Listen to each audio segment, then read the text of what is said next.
Tässä ensimmäisessä videossa kertaamme, että kuinka muodostetaan peruskolmisointu, perusduurikolmisointu ja perusmollikolmisointu tai lumiukkosointu. Ja tässä nuotissa näette nyt tämmöisen C-kirjaimen nuottiviivasta yläpuolella.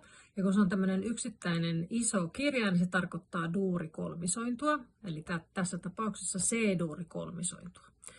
Ja nyt duurikolmisointu muodostetaan sillä tavalla, että etsitään ensin tämä soinnun nimen sävel pianokoskettimilta, eli tässä tapauksessa C. Ja tässä olisi nyt keski C. Ja siitä lähdetään muodostamaan duurikolmisointua sillä tavalla, että keskimmäiseen ääneen on matkaa 4 puolisävelaskelta, eli 1, 2, 3, 4. Noin.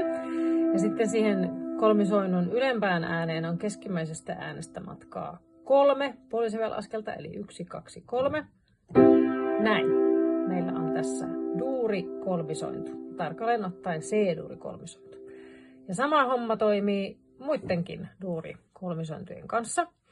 Eli nyt jos vaikka nuotissa lukee D, eli viitataan D-duuri kolmisointuun, niin samalla lailla ensin etsimme pianokoskettimilta D-pohjaäänen, laskemme siitä 1, 2, 3, 4 puolisävelaskelta keskimmäiseen ääneen ja sitten 1, 2, 3 puolisävelaskelta ylempään ääneen. Näin meillä on sitten kasassa D-duuri kolmisointu.